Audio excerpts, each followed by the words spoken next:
আসসালামু আলাইকুম প্রিয় বন্ধুরা, 16ই ডিসেম্বর মহান বিজয় দিবস উপলক্ষে অনুষ্ঠিত বিভিন্ন অনুষ্ঠানে কিভাবে বক্তব্য রাখবেন এ নিয়ে আজকে একটি নমুনা বক্তব্য আপনাদের সঙ্গে শেয়ার করব।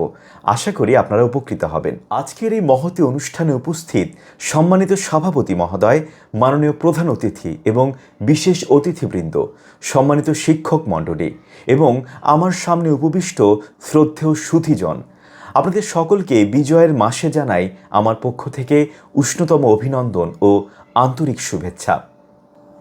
বক্তব্যের শুরুতেই বিনম্র শ্রদ্ধায় স্মরণ করছি জাতির শ্রেষ্ঠ সন্তান, সেই বীর শহীদদের, সেই মুক্তিযোদ্ধা, সেই অকুতভয় জনতা এবং সেই সকল মা বোনদের যাদের পবিত্র রক্ত সম্ভ্রমের বিনিময়ে আমাদের এই স্বাধীন ভূখণ্ড, আমাদের এই হাজার বছরের শ্রেষ্ঠ অর্জন, পরাধীনতার শৃঙ্খল ছিন্ন করে স্বাধীনতা অর্জনের যে মহান আত্মত্যাগ, যে প্রাণ বিসর্জন, তার তুলনা কেবল সেটির সঙ্গেই হয় যার জন্য সেটি উৎসর্গকৃত। মুক্তিপাগল বাঙালি দীর্ঘ সংগ্রাম ও ৯ মাসের জঠর যন্ত্রণা শেষে ১৯৭১ সালের ১৬ ডিসেম্বর ছিনিয়ে এনেছিল স্বাধীনতার সূর্য।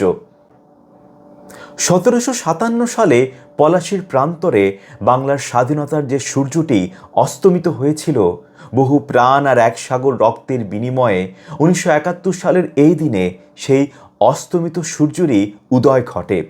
সেই রক্তে রঞ্জিত বিজয়ের রং মিশে তৈরি হয়েছে আমাদের প্রিয় লাল সবুজ পতাকা, যা আমাদের নতুন দিনের স্বপ্ন, সাহস ও আত্মমর্যাদার প্রতীক। সেই স্বপ্ন, সাহস, সেই আত্মমর্যাদা নিয়ে আমরা সকলেই স্বাধীনতার চেতনা বুকে ধারণ করে এগিয়ে যেতে চাই। এই হোক আমাদের সকলের দীপ্ত শপথ। সবাই ভালো থাকবেন, সুস্থ থাকবেন। আল্লাহ হাফেজ।